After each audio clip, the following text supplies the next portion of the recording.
Hi guys, happy Witchy Wednesday. Alright, so we're going to go on to part 6, lesson 5.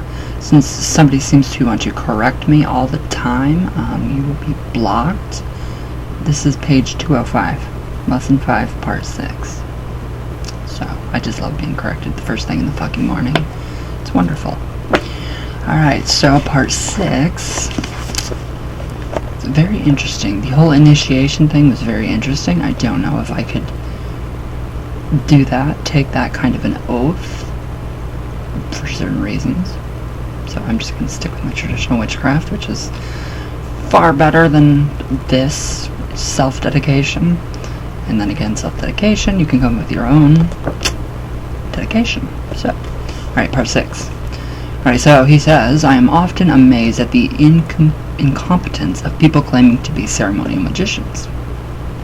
So, many of those whom I have met seem to think that the lesser banishing ritual is the highest level of ritual magic. Wow. Then wonder why pagans criticize them for their complicated rituals. So, in fact, some self-described magicians drop the lesser so that the LBRP becomes the banishing ritual of the pentagram. So this is totally wrong and totally an error. The LBRP was given to the members of the Golden Dawn. Remember, they were a non-magical group, to prepare them for the magical work to come in the inner order of the organization. So it is hoped that you have not been practicing the LBRP for many months. Time will not wait, and it is important that you are fully competent with the lesser banishing ritual of the pentagram, so that you can start practicing this, the supreme invoking ritual of the pentagram. So, I have the LBRP down. And as you probably remember, the points of the pentagram represent the 5 magical elements, spared at the top, then going counterclockwise: air, earth, fire, and water. So here we have the diagram. Very, very, very easy. We all know that one. All of us. So, and whoever corrected me on chakras, did I say chakras wrong? I mean, what is up with people and their, correcting? Okay, in the lesser banishing ritual of the pentagram, you will note that since we start from the lower left, we're moving away from the center of the elemental earth. So had we moved from the top toward the lower left corner when making the first line, we would be performing the lesser invoking ritual of the pentagram. So some people advise doing the invoking in the morning and the banishing in the evening. I love both. Well, I do the lesser banishing ritual evening and night, or morning and evening. So I believe this is to be a dangerous practice. The banishing must be learned and effective first. It really was too. It was really wonderful yesterday. So being able to do the LBRP effectively is a prerequisite for the rest of this course. So there are also 4 pentagrams associated with the element of spirit. So instead of invoking, 2 are called equilibrating.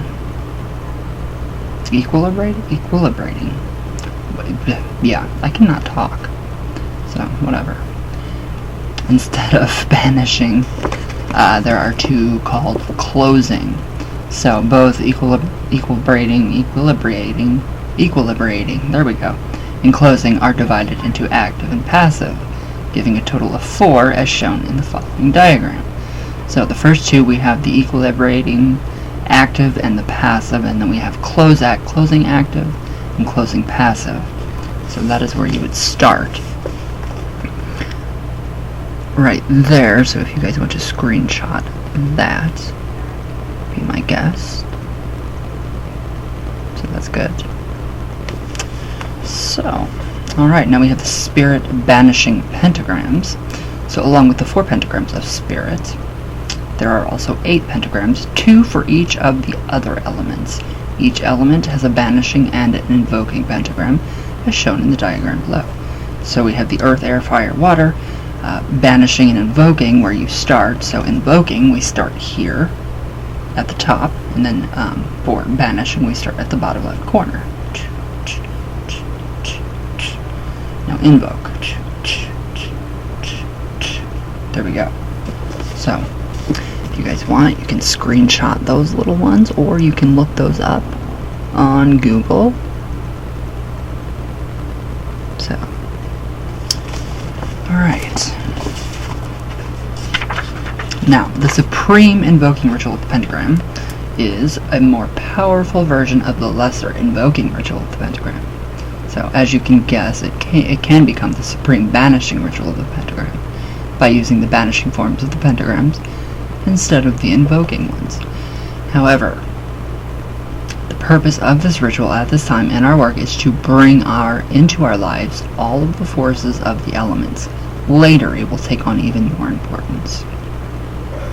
So, at this time, practice this ritual only in the morning. When doing this work at this time in the course, always follow it with the lesser banishing ritual of the pentagram. So, do not perform the supreme invoking ritual of the pentagram, which is the SIRP, in the evening. This is not because the SIRP is dangerous, but because it can be very invigorating and might cause you difficulty in falling asleep. Very true. The middle pillar ritual did that to me. Big time. Big time. So this is especially true when you are in the learning process and have not perfected the ritual. So, 2 other things need to be noted here. First, in the center of each of the pentagrams are drawn figures associated with each element. For spirit is drawn a wheel with 8 spokes. So for air is drawn the symbol of Aquarius, which in spite of its superficial association with water, is actually an air symbol, as in many books on astrology will confirm. The sign for Leo represents the element of fire. The eagle is associated with water. And then we have, as the symbol of the Aquarius seems to relate to water, so too does the eagle seem to be related to air. But here, the eagle is an alchemical symbol for distillation, a process definitely associated with water. So the sign of Taurus represents the element earth. So, I'm sure you guys know this already. So, there we go with those 3 symbols, the first ones. And then we have water, and then we have the last one, we have earth. So, very easy to get through. Alright, now, the other thing that you will need to know is that some of the words in this ritual are not from the Hebrew, but from the angelic or Enochian, or Kelly and D. So, yeah, John D. They are secret names of divinity, and I will be discussing their system to a small degree in a later lesson. So, the pronunciation of the Enochian words used here, right, is as follows. So we have Enochian magic mixed in here now, related. So, all right, now the Enochian would be EXARP, which is XRP.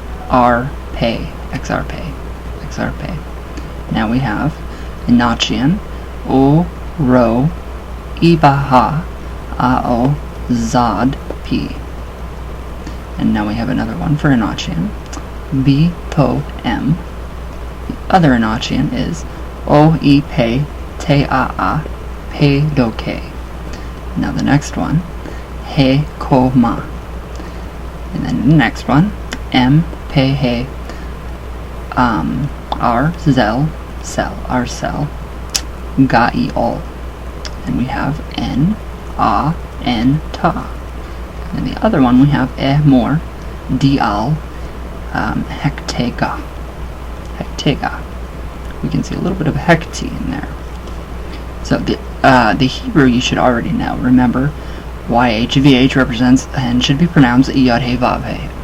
So we all know that one, Yod He Vav He, Aha, or Elohim, and you know the Atah, Malkuth, the Big Bura, Big Bula, all of that. So here is the supreme invoking ritual of the pentagram. So here we go. Alright, step 1. Do the relaxation ritual, the lesser banishing ritual of the pentagram, and the banishing ritual of the hexagram. So these are optional and need not to be done. But they are good for balancing you and preparing you for this ritual.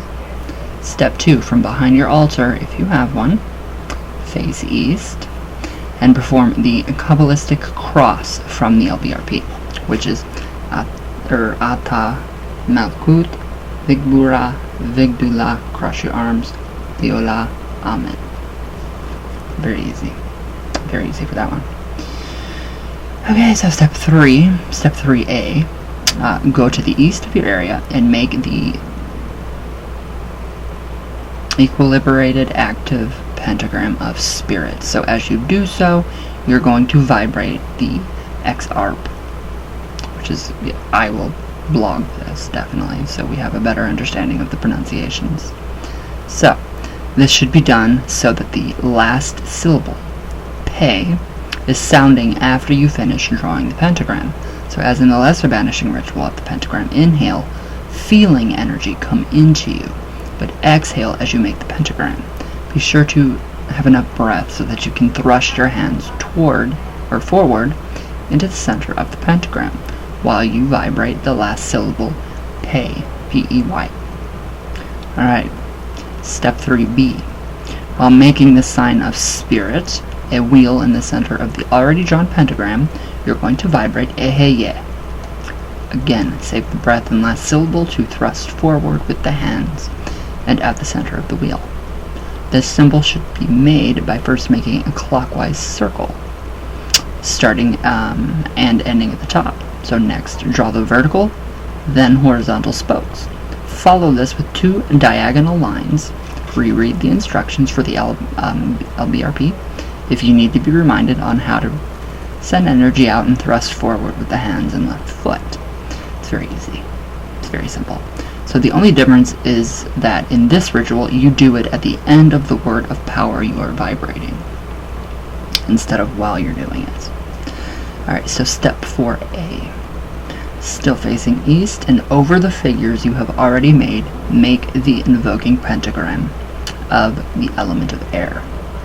So, in the same manner as above, vibrate Oro, Iba, Ealzup. Yeah, we need the pronunciation definitely for that. While making the pentagram, saving the last syllable to thrust forward and charge. Step 4B. In the same manner, vibrate Yod-He, Vav-He, YHVH, while forming the sign of Aquarius in the center of the already drawn pentagram.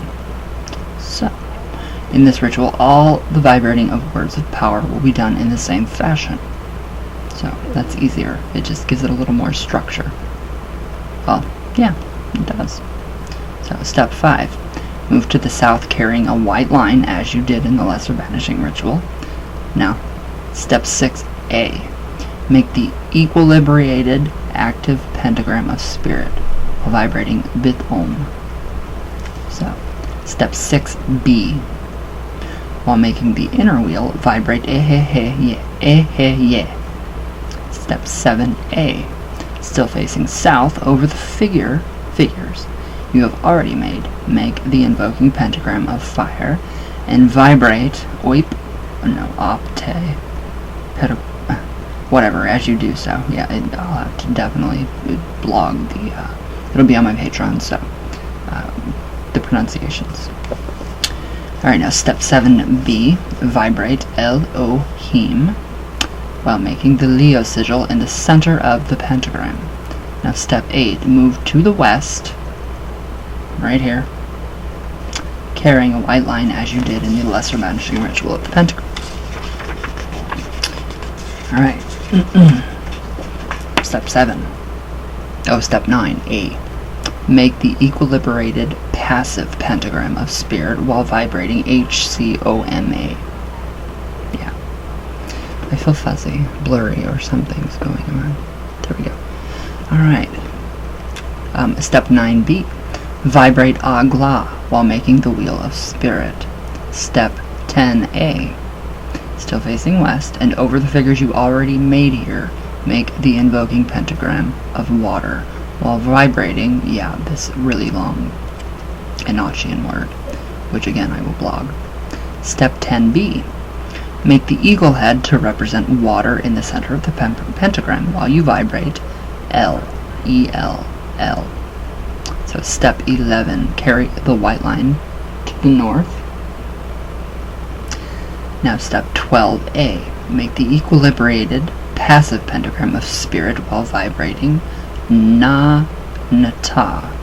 I think I said that right, I don't know. Step 12B, vibrate again a-gla while making the wheel of spirit. Step 13A, still facing north and over the figures you have already made, make the invoking pentagram of earth while vibrating E-M-O-R-D-I-A-L hectagra. I'll definitely have to get those words down for you guys because I cannot say those personally. Step 13B, vibrate Adonai while making the sign of Taurus.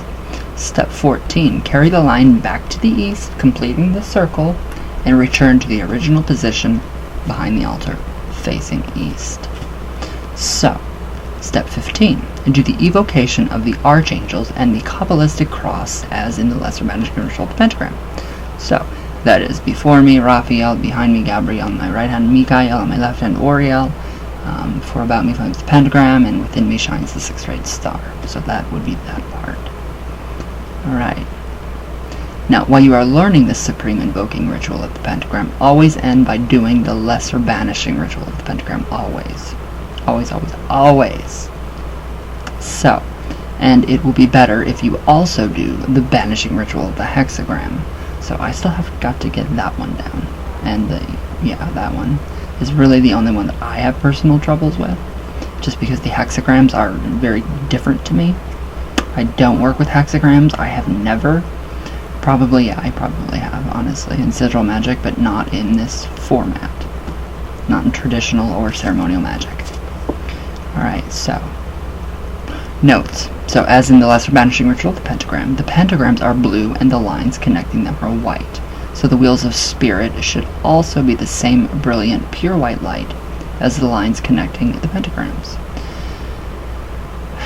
The Aquarius sign should be yellow to represent air. The Leo sigil should be red for fire. The eagle symbol should obviously be blue to represent elemental water. Finally, the Taurus sign should be shiny black. Ooh, I like that, to represent earth. If you were doing this ritual in the form of a banishing ritual, you would use the same symbols within the pentagrams. However, the pentagrams would use their banishing forms, while the spirit pentagrams would use their closing forms. So, again, banishing, top invoking. So, bringing down. We're using the points at the bottom to banish, the point at the top to invoke. So that makes sense. Bringing it down, turn the pentagram upside down. We're bringing... Wait a minute. I don't even know where I was going with that, so never mind. Alright, where'd I go? Where'd I go, guys? I forget. Alright, so you may notice that I did not mention a particular tool to use in this ritual. At this time, use the dagger. However, as we progress in this course, you will find that one particular weapon is not associated with this ritual, as the dagger is with the lesser banishing ritual of the pentagram. I use my finger. With the Baphomet ring, it just kind of, I think it feels more empowered in a way. I could be wrong, but, for me personally, that's just how it works for me, and I feel really short, too. Oh, there we go. Okay. Oh, much better. Hi, guys. Alright. Okay, on the following page, you will have you will find a review for this ritual. So the the SIRP should be learned and preferably memorized, but it is not a part of your daily work. So that's a relief. Because I don't want all this, I do. Obviously I do. I want to practice and get good, better at what I'm doing. But anyways, alright, so part 7. Now, he says, I want to return now to a further look at the Kabbalistic 4 worlds. I am just completely infatuated right now with the Kabbalah, whatever you want to call it. I'm going to be corrected with everything I fucking say, so it really doesn't matter. So I could call it Kabbalah if I wanted to, but I'm not going to because that's stupid. So, alright, So these 4 worlds represent 4 planes or levels of existence. So everything is side by side with us, side by side in this physical world. So, where'd I go? Oh, okay, here. In English, we could say that these 4 planes are the physical, emotional, mental, and spiritual. Alright, so that makes more sense. Alright, the physical plane relates to the lowest world of Ashia. The emotional plane is associated with Yetzirah. The mental level equates with the world of Bria. And the spiritual plane is related to the word known as Absolute. Maybe, maybe not. I don't know how to pronounce that, so somebody correct me. You might wish to reread the section. Yeah, I do need to reread the section. On the Supreme Invoking Ritual of the Pentagram. Alright, so here we go. We have a very amazing outline. So it's very good, and I find these very useful too after rereading this section on the Supreme Invoking Ritual of the Pentagram 1,000 more times. So, alright, 1. From behind your altar, face the east and perform the Kabbalistic cross. 2a. While making the equilibrated active pentagram of spirit, vibrate that Inachian name. 2b. While making the wheel, vibrate Ehe-Ye. 3a. Make the invoking pentagram of air while vibrating Oro, Iba, whatever. I'll have to block that again. 3b. Make Aquarius symbol and vibrate Yud-He-Vav-He. Carry the line to the south. That's the south for me. Alright, make the equilibrated active pentagram of spirit vibrate Bitom. 4b. Make the wheel vibrate Ehe-Ye. 5a. Make the invoking pentagram of fire vibrate Oip, Teaa, Podoce. Yeah, definite blogging for these. 5b. Make the Leo symbol vibrate Elohim. Carry the line to the west. That way, pointing towards you guys. I'm facing west. Alright, now, 6a. Make equilibrated passive pentagram of spirit. Vibrate. Another Inachian word that I can't pronounce. H-C-O-M-A. Coma. H-coma. Whatever. 6b. Make the wheel and vibrate Agla. 7a. Make invoking pentagram of water and vibrate. Another Inachian phrase. So 7b, make the eagle sign and vibrate L. Now carry the line to the north. 8a, make equilibrated passive pentagram of spirit, vibrate Nanta. 8b, make the wheel and vibrate Agla. 9a, make the invoking pentagram of earth and vibrate another Inachian whatever phrase that I can't pronounce without the pronunciation key. 9b, make Taurus sign and vibrate Adonai. Carry the line to the east, behind me, completing your circle. 10. Return to your original position behind the altar facing east. Do the evocation of the archangels and the Kabbalistic cross, as in the Lesser Banishing Ritual of the Pentagram. Now 11. When practicing this ritual, always finish by doing the Lesser Banishing Ritual of the Pentagram. Alright, so that is the outline. Now, the 4 worlds from earlier lesson at this time, there are other systems which claim that there are far more planes of existence, which there are. I mean, there has to be. Many systems hold that there are 7 planes. Others hold that there are 33 or more planes. Some believe that there is only one other plane, and philosophy, and the philosophy known as materialism claims that there is only the physical reality we know in our everyday experience and nothing more. So soon we will be studying gray magic, and although the practice of white magic necessitates the knowledge of all of the Kabbalistic words, especially the spiritual world of Absolute, in gray magic there is really only one plane other than the physical plane, which is of interest. So, this is the emotional plane, the Kabbalistic world of Yetzirah. So, pretty much the astral plane is what I'm guessing. So as you should recall, Yetzirah is also considered to be so-called the astral plane. So as I said in the lesson in discussing the four worlds, the Yetzirah, the astral plane, is the basis for everything which exists in the physical universe. So yes, everything that already we want to manifest is already in the astral. So you may have passed over this quote, ignoring it, or you may have wondered what was meant by this claim that the astral plane was the basis for everything in the physical universe, including, of course, all people and things in our world. So this gives me a chance to urge you to go back occasionally and review past lessons. So each time you read them, you will get more out of them. So they should not merely be read and forgotten. If you have really thought about it, you might have realized that the quote from that earlier lesson may be the most important thing that you will ever read. Could be, maybe. What do you guys think? In fact, it may indicate a turning point in your life. It tells, in a simple manner, the basis of all gray magic. But to fully understand the importance and meaning of it, we have to start by looking again at reincarnation. However, this time we will approach it from a different angle. So we need to look at this question, where did I come from? Where the hell did I come from? So quite obviously, the human being is more than just flesh, bone, and blood. There is also an energy which animates the body. As already stated in the Kabbalah, this energy is known as Rosh. But merely having a piece of meat, which is animated by Rosh, does not make a human being.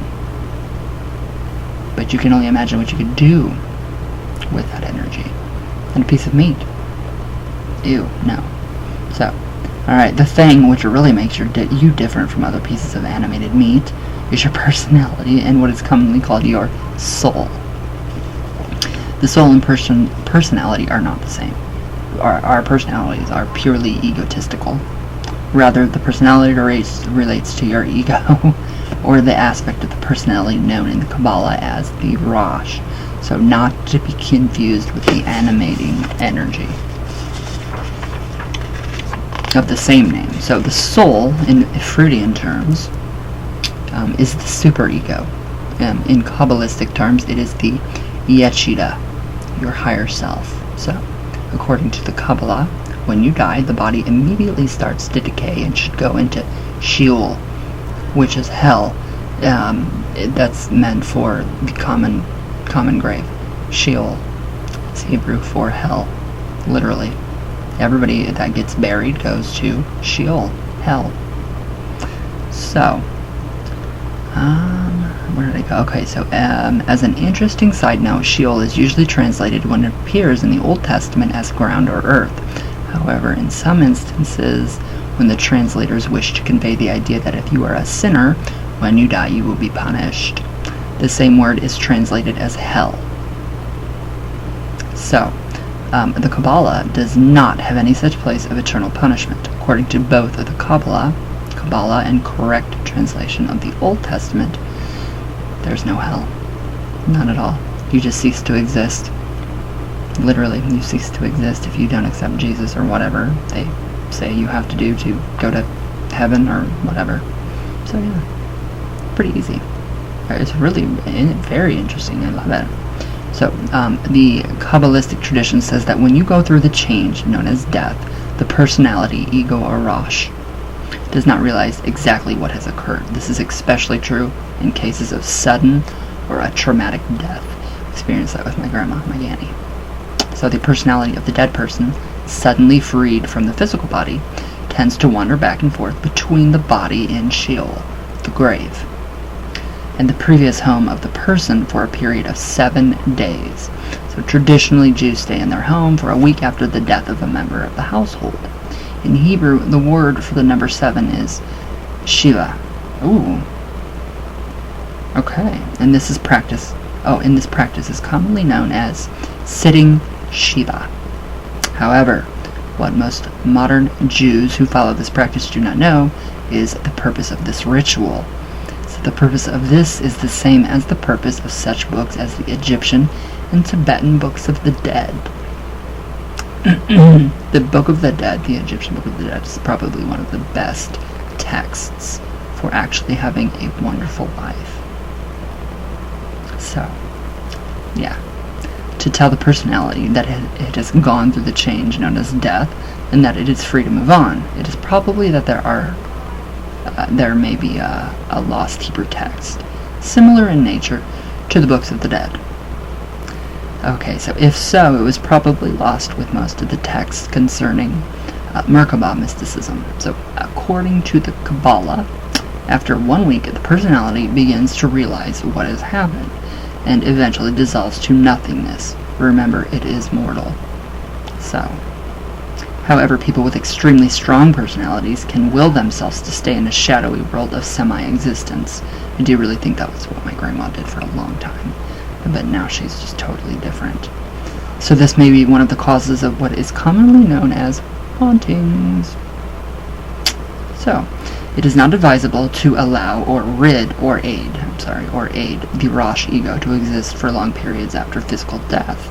This is because there are important links between the Rosh ego and the Yeshida.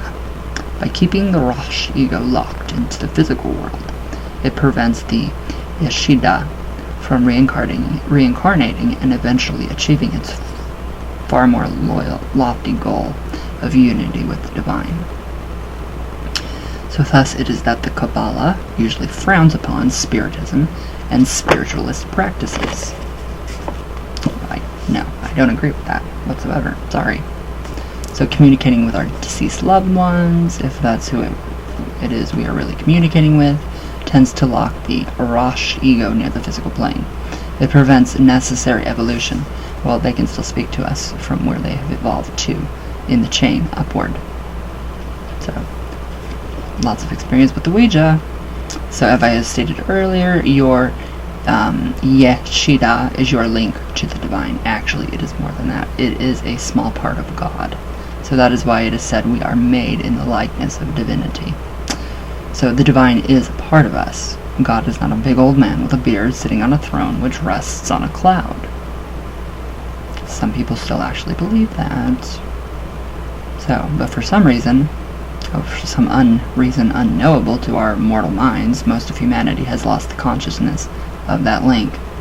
In order to reestablish the fact that there is part of us that is of the divine, we must evolve our consciousness. This, along with working out the karma, tikkun, its purpose is the purpose of reincarnation. So, as stated in an earlier lesson, our memories, like the Rosh ego, are mortal and die with our physical bodies. But the important things, the lessons we need to learn, so that we can again become not just linked with divinity, yoga, but actually rejoin the Godhead, are remembered. So, unfortunately, one lifetime is usually not enough to learn all of the lessons necessary so that we can become one with the Godhead and need no longer to incarnate. Each lifetime on earth is necessary to learn either one or more lessons. So if you do not learn them in this lifetime, then when you reincarnate, you will still need to learn them. I'm tired of reincarnating. No, not really. Kinda, maybe. Some days. Like today, maybe. Sometimes we are shown the lessons we need to learn, but end up flunking the course. Then, after remaking or retaking the lesson, we flunk it again. As a certified tarot master, a reader of tarot cards, I frequently work at psychic fairs. Usually at least once at each fair, a young woman, frequently with a baby, will tell me a story like this. When I started living with blank, he was very good to me. We have 2 wonderful children, but after a few years, he started drinking. Ooh, that sounds familiar. Running around with other women and beating me. Ooh, and the kids. Well, I took this for 3 years, and I finally picked up the kids, moved out, and got a job. About 6 months later, I met a really nice guy. He moved in with the kids and me, but recently he started drinking, running around with other women, and hitting me and the kids. What can I do to make him nice again? Alright, so this is a really big thing for me, too, so I must pay attention. Of course, there are similar situations with men. Only they tend to allow themselves to be manipulated until they can no longer take the ego bruising, rather than being physically abused. Mental abuse is, I would rather be physically beaten than deal with mental abuse. So sometimes people will tell me the same story has happened to them for 4 or 5 times. Alright, so this is probably telling me some stuff that I really do need to know. For the woman above, there are many lessons to be learned. Usually such a situation is based upon feelings of lack of worth and the need to develop self-respect and to treat yourself well, along with self-love. My Virgo queen. There we go. So, another lesson illustrated in the above example is to learn what attracts you to these bad situations and what attracts bad people to you. There are many variations in the exact story, and each reveals more lessons which can be learned. Wow. I don't know if I like that. So, the Hermetic Order of the Golden Dawn advised you to seek your holy guardian angel and find out the lessons you need to learn so you will not have to learn them again in this or a future lifetime. This brings us finally to how you were born. So obviously, the meeting of the sperm and the ovum produce both the physical body, and in most cases where birth is the end result. So instills zygote with Rosh energy. But where does the soul, the real and eternal you, come from? Since your soul has a direct link to the Godhead, or Goddess head, it is obvious that your soul must have a link to the total knowledge of the all-knowing deity. After the ego ceases to be, the soul is freed from bondage to the ego. It can freely learn through that link to divinity and knowledge exactly what it will need to learn in its next incarnation in order to evolve to that desired state where incarnation will no longer be necessary. Then, not being bound by the physical laws of time and space, your future soul searches for a house or a body to inhabit, which will allow it to learn the necessary lessons. So, according to the Kabbalah, the soul joins with the chosen human body when the body takes its first breath, and not before. Okay, so that would basically be saying, okay, it's the woman's choice. And you guys know exactly what I'm talking about too. It's the woman's choice. Always. Woman's body, woman's choice. So, alright, however, it will watch over and help protect the forming fetus. It may only take hours for the soul to find the appropriate body, but it might take years. Alright, so when a woman and a man are making love, they set up a vortex of energy which attracts souls waiting to incarnate. If the act of sexual intercourse is done spiritually and with love, it will attract a soul needing a nurturing family and be able to develop spiritually. So if the love act is done with hatred and anger, a soul needing that type of treatment will be attracted. Ooh. So it is any wonder that most of the people who physically abuse their children were themselves abused as a child? Is it any wonder that most of the people in prison for serious felonies were abused as children? This does not mean that a childhood of abuse necessitates a violent life. In fact, it may be that a person needs to learn to overcome violent behavior and incarnates into a situation where he or she learns it so that it can be overcome. By the way, an interesting Kabbalistic tradition holds that sometimes several souls will actually argue over trying to get into a particular body. Ooh, I wonder if I have like one or more than one soul. So as mentioned before, your soul, or let us say soul consciousness, depends in superiority and becomes secondary to your emerging ego and personality. In fact, that soul consciousness descends so far that it becomes what is known as your subconscious. It's interesting. Alright, so where'd I go? Okay, so thus it is your subconscious which is your link to divinity. This is why true meditation, which reverses this order and makes the subconscious once again dominant, not the superficial layers of the subconscious as represented by the Freudian id, but for the real soul consciousness, allows you to know the link between yourself and the Godhead or Goddess head, and use that link to all wisdom and all knowledge.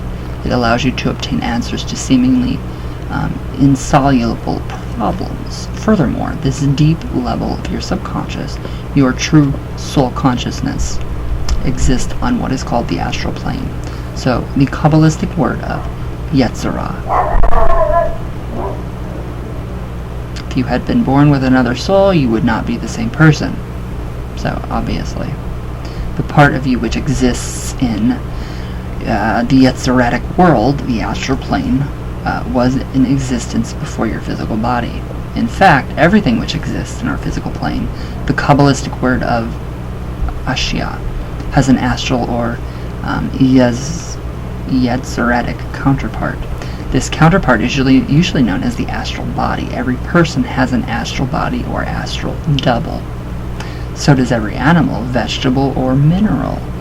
Everything has a pre-existing astral double, so we're literally born with pre-existing conditions. I don't know. No, I honestly don't know. You do not have an astral body because you have a physical body. Rather, you have a physical body because the astral body already existed and wanted to join a new home. Wow, this is interesting.